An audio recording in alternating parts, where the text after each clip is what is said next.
والإسلام ديني ومحمدا رسول الله ويقيني. Nampak itu di Masjid Nabawi, maka diingatkan ketika kita berada di masjid itu untuk memperbaharui niat kita untuk niat beriktikaf. Nawaitul i'tikaf fi hadzal masjidi lillahi ta'ala. Ya Allah, saya berniat i'tikaf, berdiam di masjid, niat ibadah karena Allah Subhanahu wa taala. Selalu seperti itu. Walaupun dari rumah sudah berniat ke masjid sholat berjamaah, berniat ikut kajian majelis, tetap memperbaharui niat. Itu sebuah kemuliaan, sebuah keutamaan, karena setiap langkah dan gerak kita mesti diperbaharui niat karena Allah. Dan disitulah lompatan nilai pahala di sisi Allah Subhanahu wa ta'ala. Di dalam riwayat memang bukan langsung berbicara niat, tapi berbicara tentang kiblat ibadah, tentang kiblat pengabdian. Jaddidu imanakum, kata Rasulullah, perbaharuilah iman-iman kalian. Kaifa nujaddid imanana ya Rasulullah, bagaimana cara kami memperbaharui iman kami? Maka Nabi memberitakan, aksiru, perbanyaklah ucapan la ilaha illallah, yaitu menyebut la ilaha illallah, menyebut dengan lisan kita, justru dihunjamkan dalam rohani kita. Apa itu? Tidaklah kami berbuat, tidaklah kami melakukan sesuatu, tidaklah kami melakukan aktivitas amal kecuali untuk menuju kepada Allah, untuk menghamba kepada Allah, untuk beribadah kepada Allah, untuk meraih rahmat Allah semata-mata. Jamaah yang dimuliakan Allah, sesuai topik pada subuh ini, kita akan berbicara atau berdiskusi tentang fikih ibadah, fikih salat. Jamaah sekalian, Nabi SAW di dalam riwayat Abu Dawud, insyaallah juga di dalam riwayat sahih yang lain, bahwa siapa yang ingin ditunjukkan, kata Rasulullah, diangkat derajat oleh Allah, diampuni dosa-dosanya oleh Allah. Ala adullukum, siapa yang ingin aku tunjukkan sesuatu amalan yang kemudian Allah mengampuni dosa-dosamu dan diangkat derajatmu oleh Allah? Qalu bala ya Rasulullah. Sahabat menjawab, tentu kami ingin engkau berikan petunjuk kepada kami suatu amalan yang menyebabkan dosa-dosa kami diampuni oleh Allah dan engkau mengangkat derajat-derajat kami. Ini mulia sekali. Tidaklah sebuah pembicaraan dan tidaklah kabar yang keluar dari lisan mulia Rasulullah kecuali kabar kebaikan, kecuali motivasi untuk menyempurnakan amal, kecuali sesuatu yang memberikan manfaat, baik kehidupan yang dekat dunia maupun kehidupan abadi untuk bekal akhirat. Itu Rasulullah Sallallahu Alaihi Wasallam. Tentu kami ingin kau tunjukkan amalan yang menyebabkan dosa-dosa kami diampuni Allah. Jamaah yang dimuliakan Allah, pada pertemuan yang lalu pernah kita sampaikan bahwa manusia yang mulia adalah bukan manusia yang tidak pernah berbuat dosa. Manusia mulia bukan manusia yang tidak pernah melakukan berbuat maksiat. Bukan. Setiap orang punya salah. Setiap orang punya dosa. Setiap orang punya khilaf. Setiap orang bisa melakukan perbuatannya itu disengaja ataupun tidak. Seorang bisa berbuat salah ketika tidak ada orang, ketika tidak ada yang melihatnya, bahkan dia lupa kalau Allah juga melihat. Tapi paling tidak ketika bersepi ria, ketika bersepi-sepi, dia bisa berbuat maksiat. Tapi dia bisa menjaga dari berbuat maksiat ketika ramai, ketika banyak orang. Baik disengaja ataupun tidak, setiap kita pernah melakukan dosa. Tetapi kata Rasulullah, orang yang mulia adalah orang yang sebelum kematiannya dosa-dosanya diampuni oleh Allah. Dan Rasul mengatakan ada amalan yang bisa mengampuni dosa-dosa. Bukan hanya itu, bahkan diangkat derajatnya oleh Allah. Sahabat bertanya, apa itu ya Rasulullah? Aku ingin kau berikan petunjuk tentang itu. Maka Nabi mengatakan, isbaghil wudu alal makari. Yang pertama yaitu sungguh-sungguhlah engkau ketika engkau bersuci. Seriuslah engkau ketika engkau berwudu. Sempurnakan wudu. Di dalam riwayat yang lain, isbag dari kata sebuah nilai kesungguhan, bersungguh-sungguh, serius. Jamaah yang dimuliakan Allah, alhamdulillah dalam majelis-majelis yang diselenggarakan, Bapak Ibu jamaah sudah belajar tentang bagaimana kesempurnaan dalam berwudu. Tinggal kita mau menjadi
boleh bergantian, tidak boleh urutannya tidak sesuai dengan syariat. Itu namanya tertib. Habis wajah kedua tangan, tidak boleh habis wajah kemudian justru yang lainnya. Itu namanya tertib. Tetapi kenapa Rasulullah dalam hadis yang lain mengatakan wabaligh fil istinsyaq? Bersungguh-sungguh kalian ketika menghirup air ke hidung. Padahal berwudu diawali dengan mencuci kedua telapak tangan. Diawali dengan mencuci kedua telapak tangan dan diawali dengan mengucapkan basmalah, bismillahirrahmanirrahim.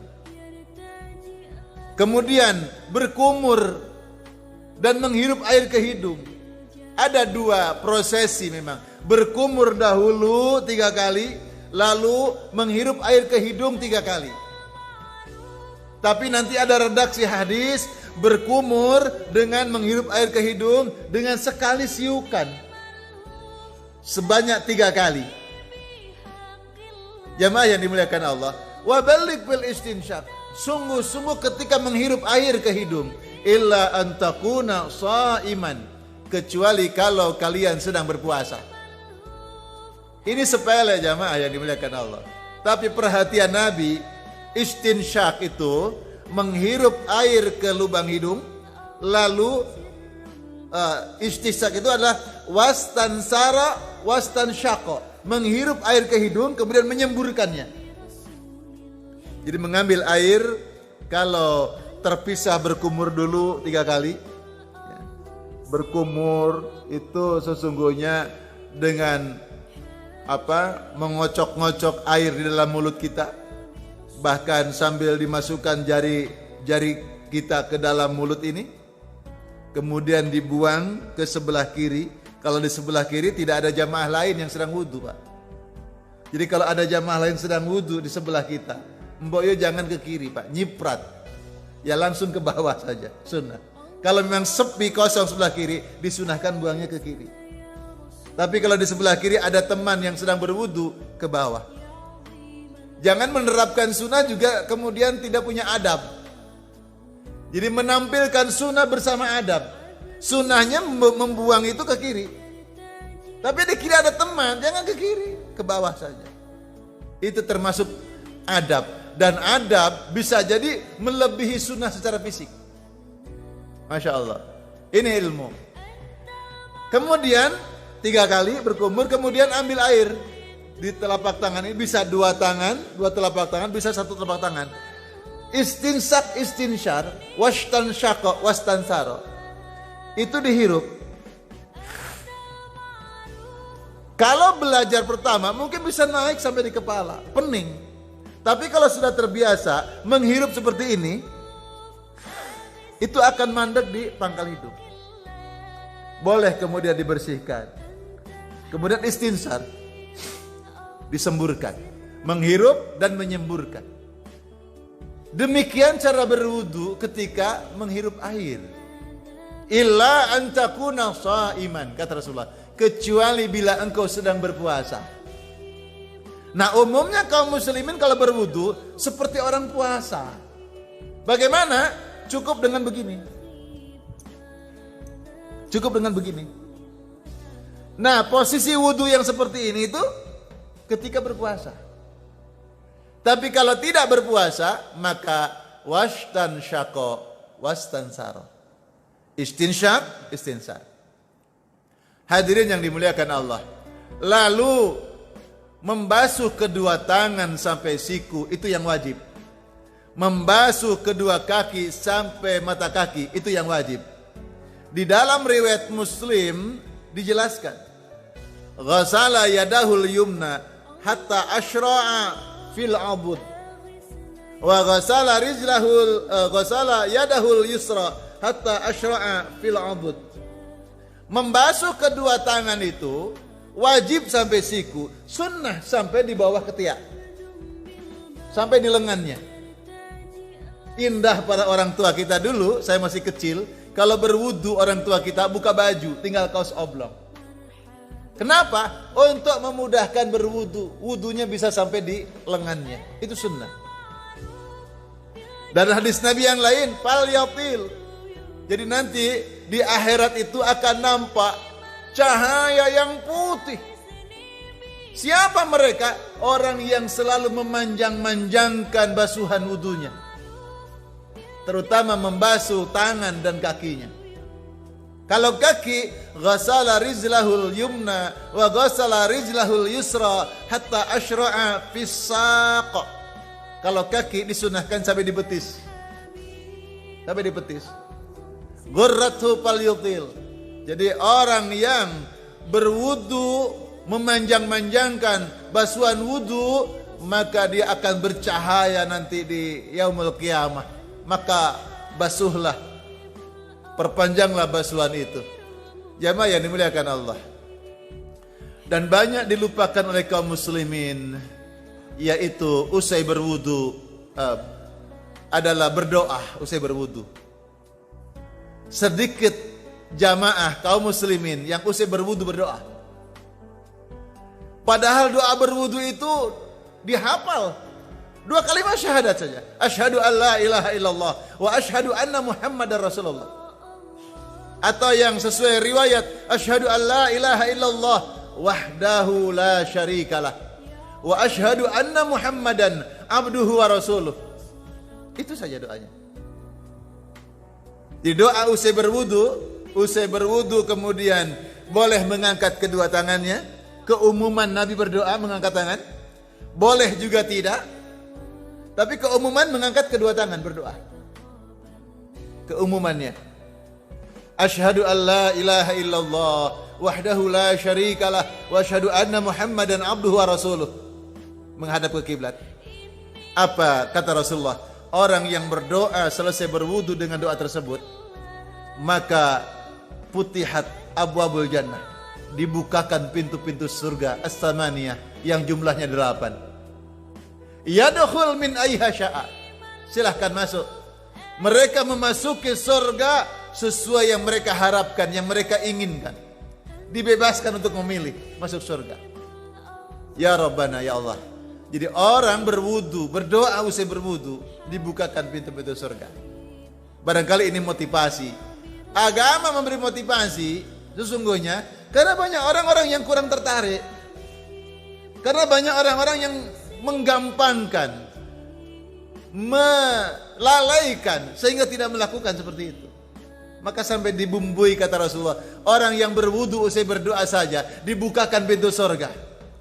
Masya Allah, padahal kalau kita berdoa serius itu, Allahumma inni as'alukal jannah wa a'udzu bika min sakhatika wan nar. Ya Allah, hamba memohon kepadamu surga. Ya Allah, hamba memohon kepadamu ya Allah dari kemurkaanmu dan siksa nerakamu ya Allah. Kita berdoa Ramadan, berdoa seperti itu. A'udzubika min as'alukal jannah wa a'udzubika min sakhatika wan nar. Padahal kita temukan pintu surga dibuka usai berwudu dengan berdoa.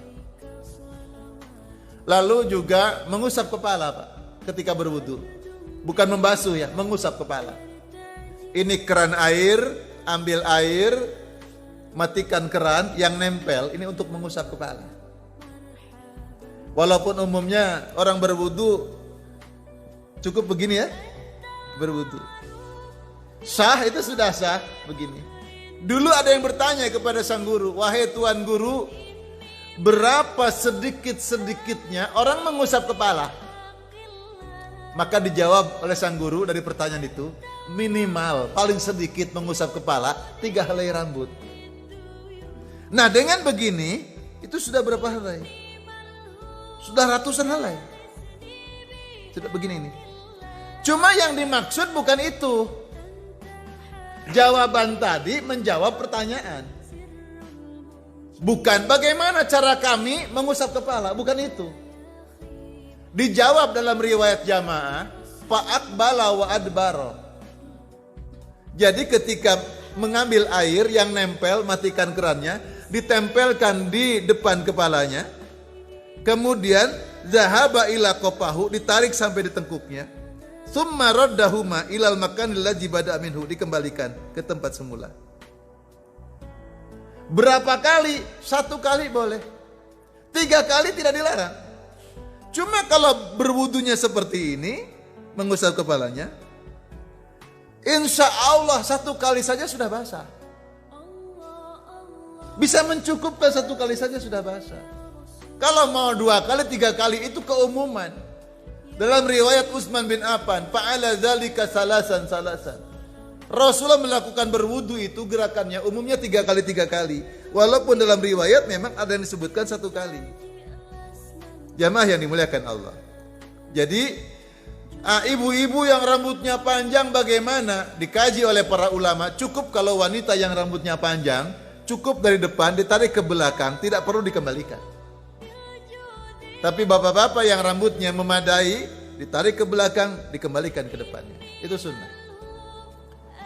Siapa yang bersuci sempurna, orang yang wudunya sempurna, itu akan berdampak kepada amalan yang lainnya sempurna.